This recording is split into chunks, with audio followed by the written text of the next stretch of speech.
And like all sectors, aviation has been hit incredibly hard by the coronavirus crisis. Here we explore how the pandemic has changed the sector and how the flying experience from airports to aircraft may be altered forever. Before we begin, you'll notice there's rather an abrupt ending. Apologies about that. Tim Aldersley was having some slight issues with his Wi-Fi. I was asking the question, it kept getting cut off. So it does cut short, but we'll bring Tim and Karen both back for questions. So do put your questions in the live Q&A bit on function. Thanks very much. So hi everyone, thank you to all of you for joining us here today. Just to introduce everybody, so I'm joined here by Tim Aldersley, Chief Executive of Airlines UK, Karen Dee, Chief Executive of the Airport Operators Association, and aviation analyst John Grant. Now, like all sectors, aviation has been hit incredibly hard by the coronavirus crisis. I think most in the industry, as well as in the wider public, were pretty aghast at the immediate thinking of shedding a third of its workforce. That's around 12,000 jobs. And now we've had Virgin Atlantic talking of cutting 3,000 roles. And that obviously has huge implications for Gatwick, for instance. So is this an indication of what we're going to be seeing in the rest of the wider sector worldwide, or is this particularly unique to the UK? My first question, I guess, is has the UK government failed where other government has stepped in? Because it seems to be that we're lacking in terms of support for the aviation industry within the UK. I don't know who wants to comment on that first. Shall I come in? Yeah. I think, is it a question of the government failing? Well, I think we were certainly heartened at the start when the Chancellor said that there would be an aviation-specific package of measures. As you've rightly pointed out, in aviation we have seen the impacts of this virus much earlier than other parts of the economy, and we are likely to see our recovery probably taking place after some of the others. So we've seen a bigger part of that impact.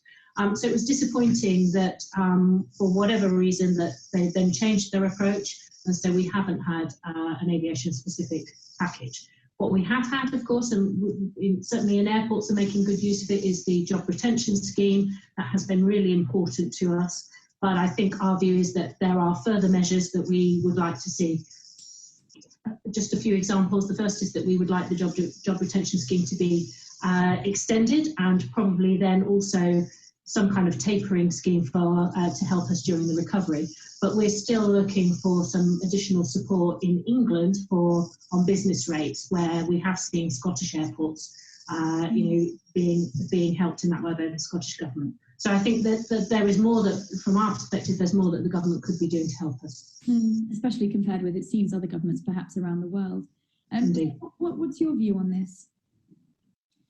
I think it's your initial question was around Virgin and British Airways and the jobs situation, which is obviously very sad for the people involved. I think it's just reflective of where we are as a sector. We've seen demand absolutely plummet, and airlines are not able to operate all over the world. We've seen travel restrictions, border restrictions, and people just don't want to travel at the moment. They're looking for refunds from cancelled flights. And we know from precedent, we've seen 9/11 and the financial crisis, where aviation has gone through this kind of thing previously. Now, this is a lot worse than those two cases, but it's going to take 2, 3, 4, 5 years to get back to where we were. And so airlines are having to take some really difficult decisions to restructure their businesses. Karen's right, the furlough scheme has been incredibly helpful, but we can't rely on state subsidy for wages forever. We would like to see some sort of extension from the end of June and a tapering of that scheme.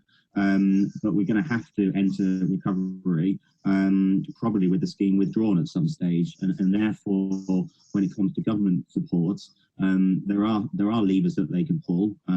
There's things around air passenger duty, or Civil Aviation Authority charges, air traffic control charges, anything that will help airlines with their cash situation and helps to stimulate demand from passengers. And the other crucial thing is the restart and recovery process, so that actually when it comes to the health screening and social distancing, and actually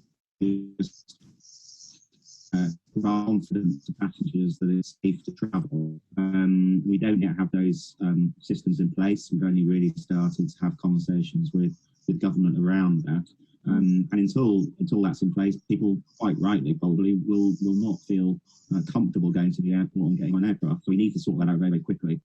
And that's a point we'll definitely come back to in terms of the recovery and how we restart that. But John Grant, what's your view on this? As an aviation analyst, you've got perhaps more of an objective or more holistic view, perhaps? Or? Yeah, it's been woeful. I think both Karen and Tim are being extremely polite about what is an awful situation. I don't know if the government's realised, but the United Kingdom's an island, and therefore, you know, apart from the Channel Tunnel, we rely on air service to connect with every other major trading market in the world. So from that perspective alone, it's very important. But around us, we're seeing levels of subsidies being provided by European countries to their national airlines that basically are going to make this an extremely uneven and unfair playing field when we come bouncing back out of this. You know, Lufthansa 25% share ownership by the German government, Air France, stroke KLM, 11 billion, the CARES Act in the United States. Like it or not, each of these countries has recognised the value of aviation to their economy.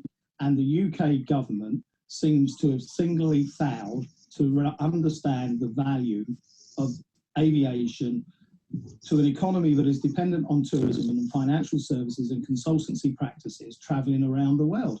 And I think your other two guests are being extremely polite. I would be seething if I was in either of their positions at this moment in time, and their members.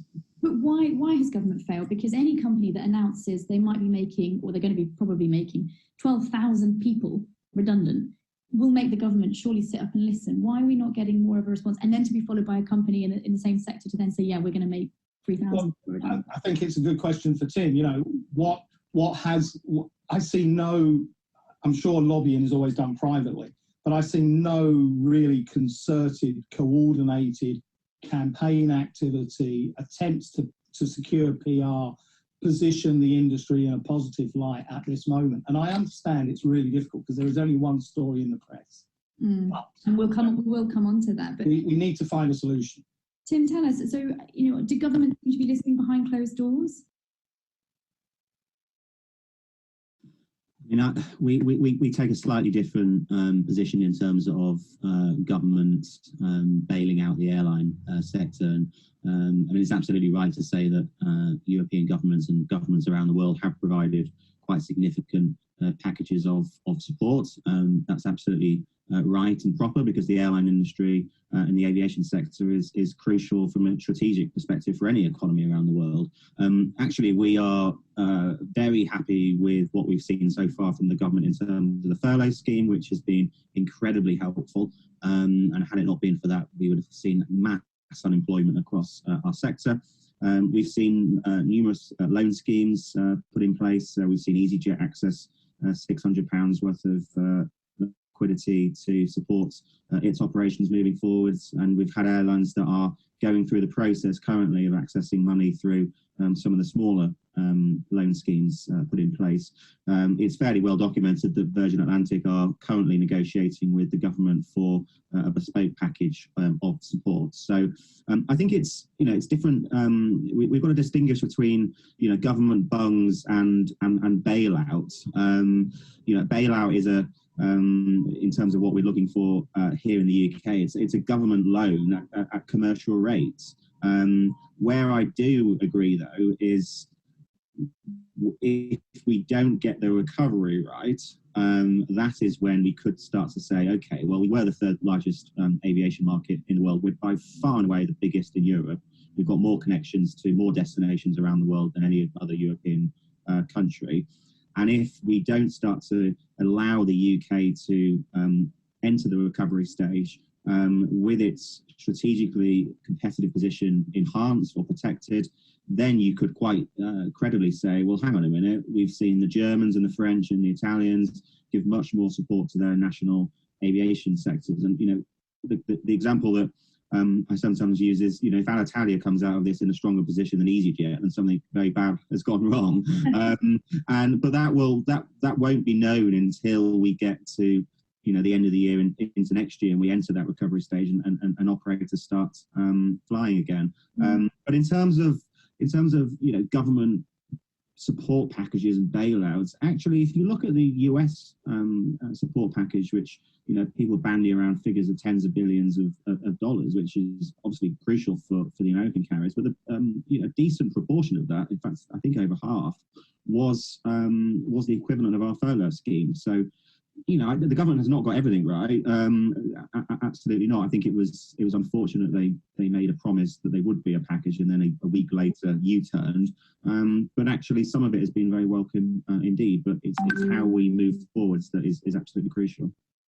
And on this moving forward side, I mean, this is going to be incredibly pivotal for airports, Karen, including a number of smaller, airports that really need those regional flights. Talk to us about the impact that this is having on those, because we see the headlines around Gatwick, we see that, and Heathrow is delaying a third runway for 2 years. What about the smaller ones that are so dependent on these flights? Yeah, so I mean, you're absolutely right that this impact has been felt across all the airports, even the big ones as well. So, a minimum of 98-99% decrease in passenger numbers. So a lot of the regional airports are, if not closed altogether, then only they're closed to passenger flights. So they're only open for, lifeline services for freight or for MOD or the vast array of other services that they provide. And they're managing to do that with and keep on a core staff. How long they'll be able to do that depends on the extent to which government is prepared to extend things like the job retention scheme. So that is really crucial. And we've had really good conversations and support from DfT and CAA on some alleviations around and taking quite a pragmatic approach to some of the more technical operational restart measures that we'll have to put in place. But of course, none of it, as Tim said, none of this will make that much difference unless we have a very clear view from government on what's the next step, how are we going to restart. And the most important thing for us on that is what are the standards, the health standards that are going to apply to the aviation industry.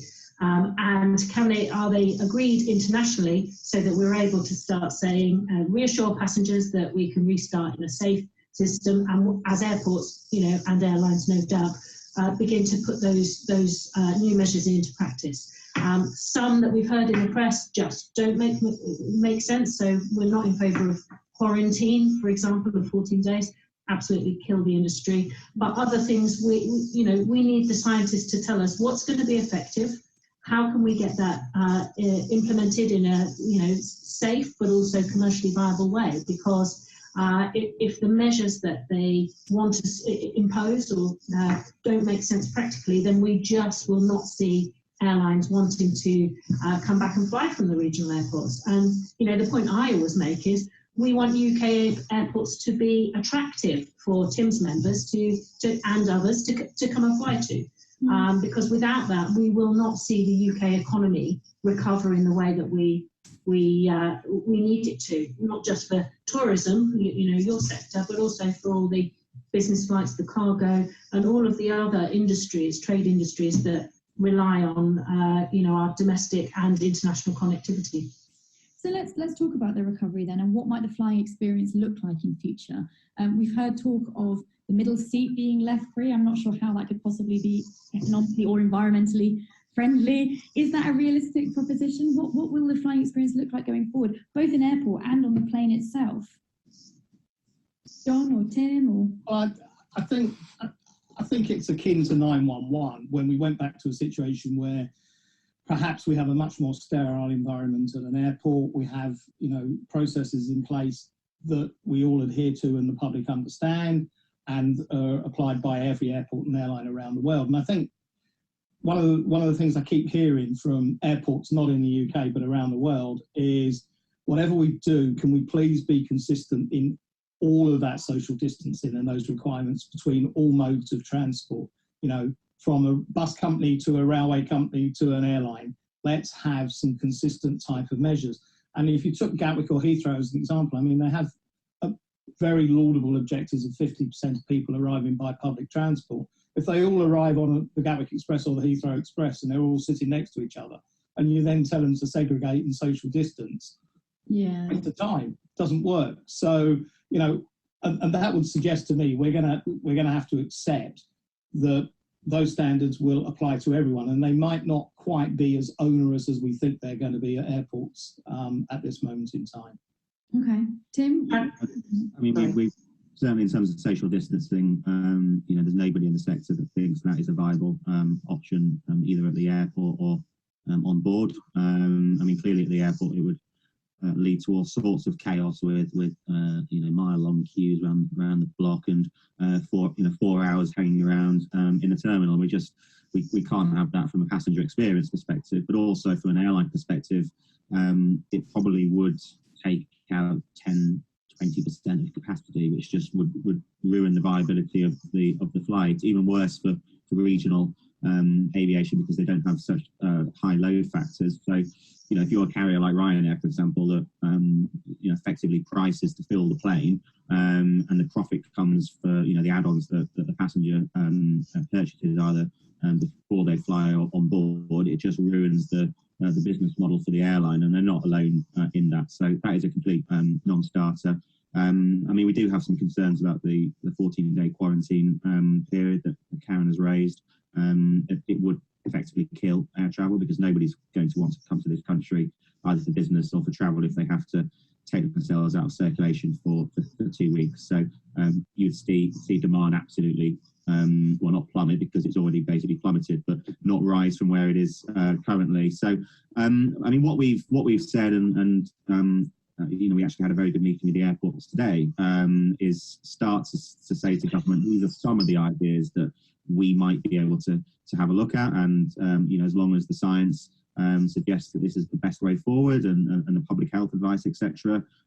We've actually, as the airline sector, suggested that you could have you know, sort of staged or tiered approaches to public health. So level 1 could be quite light touch, and then level 3, for example, could be quite stringent. So, you know, you could be compelling people to wear PPE or face masks. You could take away any kind of walking around in the cabin. There would be no contact at all with the crew, no on board sales, etc. And that would be dependent upon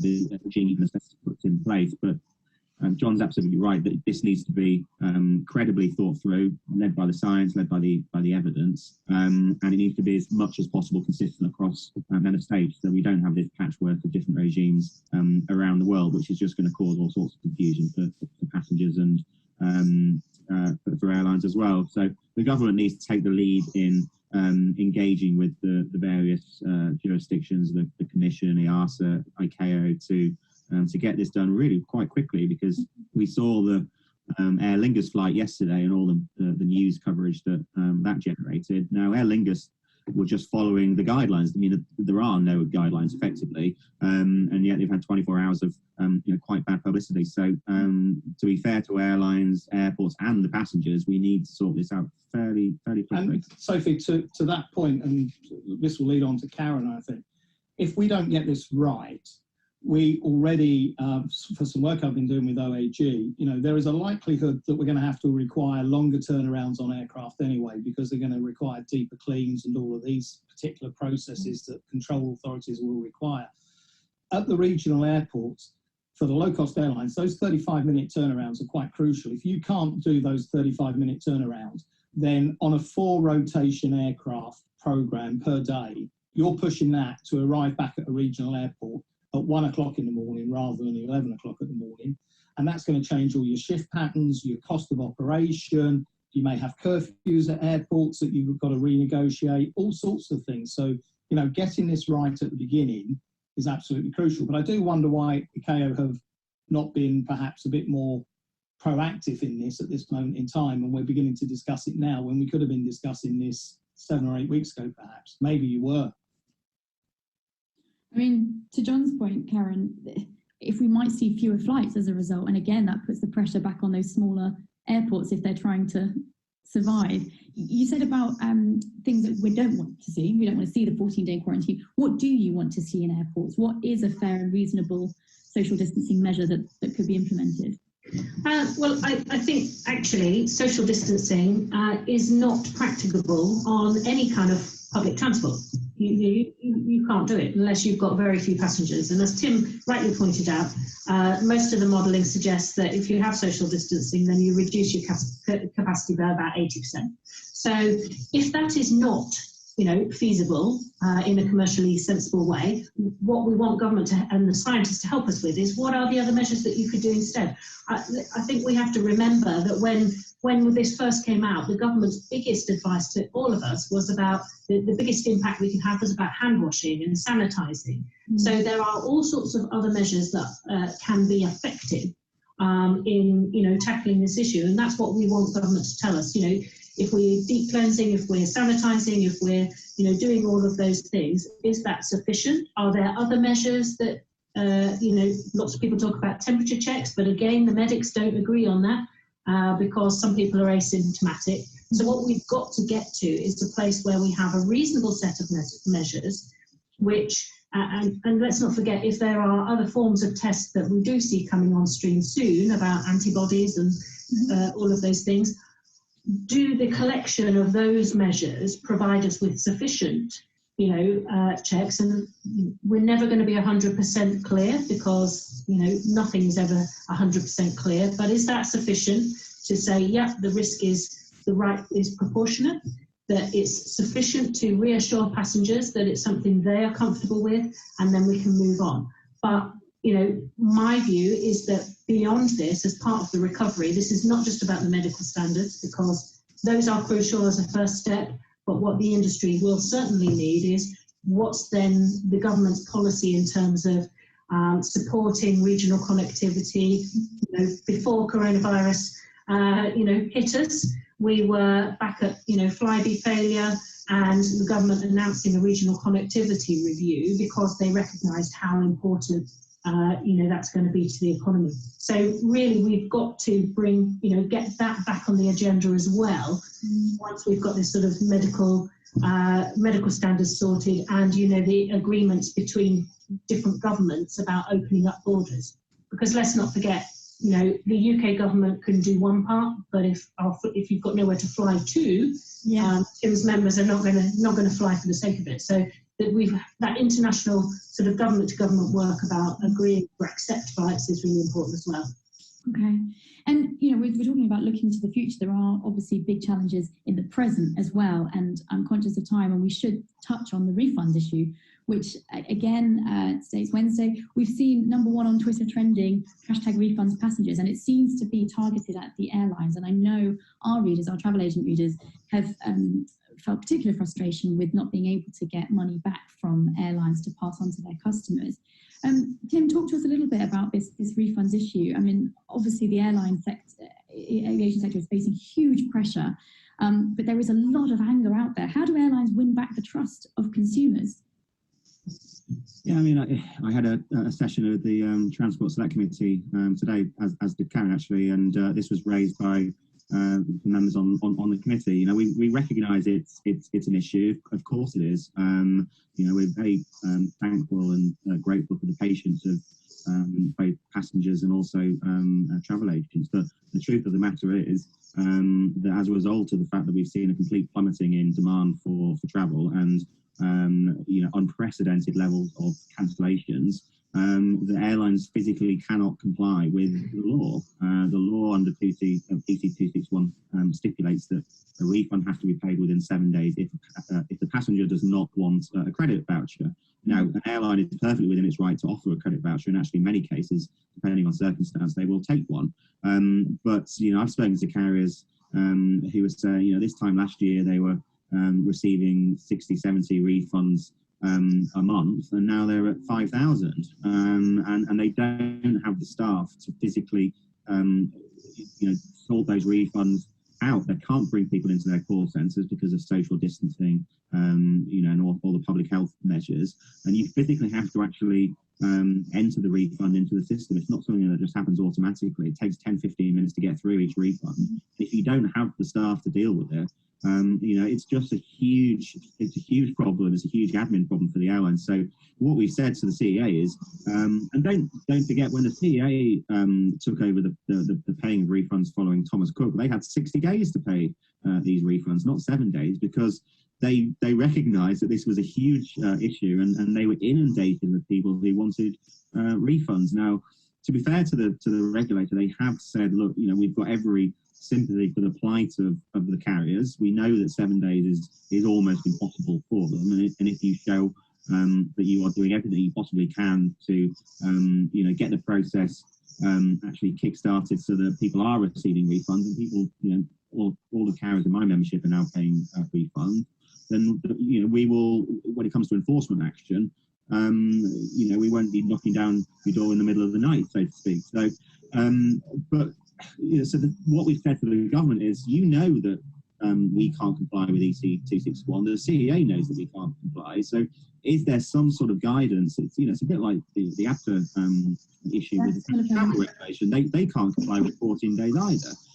But there's no guidance from government or the regulator to say to the passenger, by the way, this is an unprecedented situation. The law was not designed for this kind of scenario. It may take a little longer for you to get your refund, and clearly in the case of Thomas Cook, it was 60 days. And what's even more interesting is that the UK government is effectively hiding behind EU law when founding members of the European Union are urging the Commission to change the law, both in terms of package travel and EC 261, because they recognise that there needs to be some sort of liberalisation of the law. Oh, Tim, you've just cut out there. Germans and the Dutch and the French have written. Sorry, the Germans and the French and the Dutch and others have said, what about providing vouchers just for a time-limited period? And the frustration is that the government hasn't taken any position, and we've got a scenario now where the passengers are not happy, and neither are the airlines, and neither are the travel agents. So it is a complete mess. And I do understand the frustration. But Tim, do you not think that as we work our way out of this, one of the biggest issue, I think, is about consumer confidence in the product, the airport, the airline. The fact that, and these are all very laudable and very understandable, and we can empathise with all of these issues the airlines are facing. Do you not think that adds to that lack of confidence that we see in the industry at the moment? I mean, I have every sympathy for the situation that a passenger is in. If they've booked a holiday for £1,000 and they can't get the refund because the airline just physically cannot get the money out of the door, I've got every sympathy for that situation. And I know that, hearing from Mark Tanzer that he's got the same issue with his travel agent members.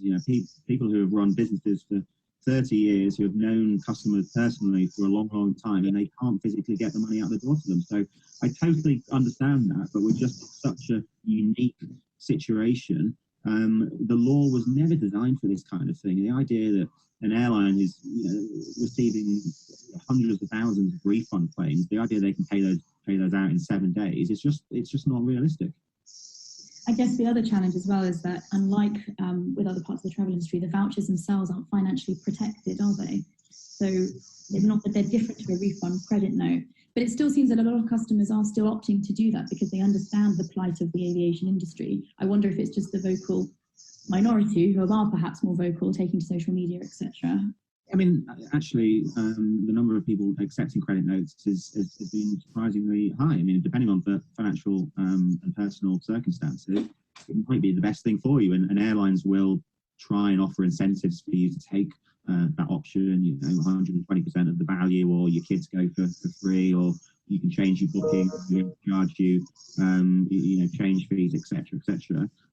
So an airline is within their right to do that, and the CAA, to be fair to them, have said we've got absolutely no problem at all with an airline offering the voucher. But where we're getting into the really sort of difficult territory is when a customer is perfectly within their right by the letter of the law to say no, I want my money back. Of course they're going to get frustrated, but we're just in, as I say, in unprecedented times. And if you're an airline with a skeletal call centre staff and It's not like a voucher where, there's no money coming out the door. The systems have, there are different systems for paying out refunds because the money is in a different part of the system, and they just don't have the capacity to get it out. And the frustration is that the government is, because they're being lobbied by the sector, but they're being lobbied by the consumer groups on the other side, and I think they just don't quite know what to do. Tim, if you get a voucher, as I understand it, it's for the value of your original booking. And I'm hearing that when you try and then book 6 months, 8 months in advance, when you would expect the fare to be at a reasonable price, probably the same as what you paid in the first place, it's a couple of £100 more expensive. So the value of the voucher should be for the seat, not for a new airfare price. It depends on the airline. I know that there are some airlines where if you change your booking, if that booking is more expensive than the previous booking, then there will not be any charge. So you actually get a booking that is more than the original. Can you let us know who they are? Because they seem few and far. As I said to the committee this morning, I can't go into too much detail about individual carrier policies. I know the CEA is speaking to them about that in terms of what structures they've got in place in terms of how they can comply to the best of their ability with 261, because that is the key issue here, and that's what's getting people frustrated. We're getting frustrated because we just can't comply, and clearly the passengers are getting frustrated as well. So just some final thoughts on that, just because time is running out. I mean, the fact that the Transport Select Committee hearing happened on Wednesday suggests the government is listening. Karen, when do you think we might hear some indication of what the flying experience will look like on the airport side going forwards? Is an announcement due in the coming weeks? Is government hoping to move quite rapidly? Because the industry needs to get started again. Time is of the essence. Yeah, so as Tim mentioned earlier, we had the first meeting of the DfT's new Restart and Recovery Group this morning. So that's a really welcome development. I think as industry, we have made it clear to government that we need to move at pace, and the absolute priority for airports is to get the medical standards. So our view is that we need those decisions agreed within the next 3 to 4 weeks, ideally, because otherwise, industry will have to start taking some decisions about, what does the recovery look like and what kind of measures should we put in place. So, government said it's going to move at pace. They've committed to that. Our intention is to hold them to it. Thanks very much, guys. We are now going to be joined by Karen and Tim. As you'll notice, apologies for that rather abrupt ending. I did continue the conversation, but sadly Tim's Wi-Fi was slightly lacking at that point. But they are now both joining me for the live Q&A. I can see Karen has just joined us there, and then Tim should be joining us shortly. Karen, I think you're on mute still. There we go. There we go. And just a reminder to everybody, please use the Q&A function to ask your questions rather than the chat. Welcome, Tim, as well. Thank you both for joining us here today. Interestingly, while that session was taking place, actually, I saw an email pop into my inbox signed by both Airlines UK and the AOA, demanding from the government an extension to the job retention scheme. Is that right? Yeah, I think that's something we're unanimous on about airlines, airports and ground handlers. I think, as I mentioned in the interview yesterday, the job retention scheme has been really important to certainly all of my members, and they're making extensive use of it. The longer that we go through in terms of seeing a lockdown, then the closer we get to the problem you have is this 45-day consultation period if you are then going to be making redundancies. So each month that they extend it, you then come up against another deadline. Our view is that we're not, by the end of May or the end of June, we are not going to see substantial recovery, not to the extent that we would want to see them remove that support. So our view is that it needs extending. And what we're really keen also to have is some view from them about, could they make some tapering device, for example, so that as the industry recovers in a gradual way, that we see that support then also disappearing in a gradual way, but we're not forced into a kind of cliff edge where all of the risk and cost comes back at a time when the industry is only just beginning to recover. So, all the conversations you've had so far with government, do they seem sympathetic to demands like this? I think we've certainly heard the Chancellor talking about tapering and the importance of the job retention scheme. I think that the reason that he extended it in the first place was because he accepted that, a cliff edge is not a good position for any business, and not just in the aviation sector. And I would say that actually this issue is a common one for lots of other sectors as well. I mean, we act collectively as the aviation sector because it makes sense for us to do so, and we all have the same interest. And I think, as you heard me say on the interview yesterday, my view is that we're going to see a bit of a lag in terms of when other parts of the economy can start picking up. We're probably a little bit behind that. Yeah, okay. Tim, we've got a question for you. It's from a travel agent. So it's back to the refund issue, because I think there's a lot of frustration out there. That this person says, as an agent, is there anything I can do if an airline isn't offering a refund for my client, only a credit voucher, but the credit voucher isn't practical for the client? I mean, surely under the law, airlines should be offering a refund if customers continue to demand that. Yeah, you're absolutely right. And as I said yesterday, this is a real issue.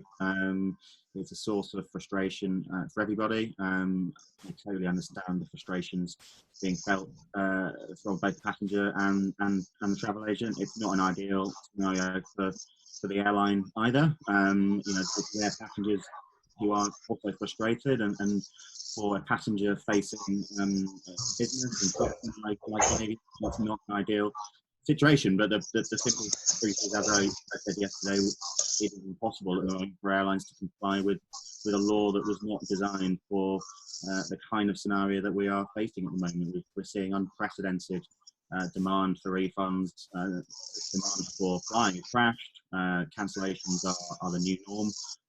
Cancellations will go on, I assume, for several more months as we enter the restart period. We don't even know when that's going to happen. And that's another issue we spoke about yesterday in terms of putting in place a health regime that has everyone's confidence. So unfortunately, we're kind of stuck in this log jam where the government and the Civil Aviation Authority will not, they either won't enforce 261 in the sense that airlines are not able to comply. Oh, Tim, I think they also won't issue guidance to say that airlines might have a little bit longer to pay the refunds. We've, as with ABSA, have asked for the use of credit notes on a time-limited basis only. They can be highly appropriate for some passengers based on personal circumstances, but I entirely recognise and understand the frustration that everyone is feeling. We're feeling it as well. What should this agent do? What should they tell their client? If the airline is only offering a credit voucher, presumably the agent can push and demand for a refund, but just acknowledging that it might take a little time to come. I mean, that is the message that we are, as the airline community, communicating with our passengers. If you want a refund, you will get a refund. It's simple as that. They're all paying out refunds now. It just, because of the time in which it's taking to get through some precedent. Yeah. There are thousands of people who are looking to get refunds from airlines, where a year ago you're talking about the dozens, and if it was the ASPAV situation or any other kind of scenario, you would just hire more staff, get people into your call centres, etc. You can't do that at the moment. Yeah, okay. There's a question here. This is from TTG. I'm pretty sure they're not from TTG. Post 9/11, low fares stimulated demand, but there was no APD. They said, will government do something about this, at least in the short term? I know this has been high on both your agendas in terms of the things that you're really asking for from government. Any indication about APD? Well, if I can go, it's something that we raise all the time. I think what is clear to me is that it's not really coming up as part of the current discussions on coronavirus. And they rather helpfully point out to us that as people aren't flying, then we're not having to pay tax, which is slightly odd argument in my view. Certainly, though, once we get into what's the plan for wider recovery, that all of the arguments around the regional connectivity review, APD absolutely is up there again, because if we want Tim's members to come and use UK airports, then we need to be competitive, and double APD on domestic flights is an absolute killer for some of Tim's members, but also then the wider picture. So the UK aviation, we're good at aviation. We're the third largest market, even despite that highest APD in the world. So I think we will have a really strong argument in terms of the measures that government needs to have to boost the economy once we're post the sort of virus and we're into reopening. We will absolutely be back at the Treasury making all of those cases. Knocking on that door. We do have a question from someone called Justin. Once flights are able to start up again, what is your view on airfares? Are airlines likely to be charging higher prices, or do you think they will keep them similar to pre-COVID to try and get bums in seats? That's the dilemma, isn't it? Tim, what are your thoughts on that? Oh, have we lost Tim? Or is he frozen? Are you back? Yeah, Tim, did you hear the question? I did. Yes. I mean, the short answer is we don't know. It depends on how much demand there is for flying. I mean, clearly, airlines will have to offer incentives to get bums on seats. I mean, there is precedent previously with prices rising. It depends on how airlines want to squeeze their capacity and the frequencies. That is what I think airlines will be grappling with at the moment is what kind of frequencies do they want to put on. I suspect they'll want to keep as many routes as possible, but it may be that in order to increase those load factors and to utilise the aircraft they've got to the best of their ability, that some of the frequency will be taken away. But we just don't know. It entirely depends on how people view the flying experience and do they want to go on holiday. I saw a survey this week that showed that only 25% of people that have booked holidays want to go in the next 6 months. Now, if that holds because either the recession or expected recession, or people just don't want to go through the airport and to have that holiday experience because they don't have confidence in the public health measures that have been put in place, then I suspect that we're going to have a problem. We don't know what's going to happen to business travel as well. How will people react to this new world in which we're in? And we can have conversations like this over. Just as it freezes. I don't know is the honest answer. Okay. Sorry, you just hung there just as you were saying that what might happen to business travel, but I guess it also shows that there are flaws with internet and perhaps business travel may recover quicker with the pressures on Wi-Fi.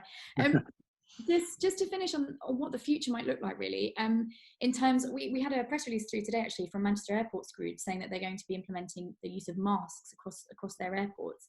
Is that now the future? Is that what we think other airports are going to do, Karen? Is that what passengers will be expected to do? Pack your mask? And if not, you have to use special facial covering with your clothing?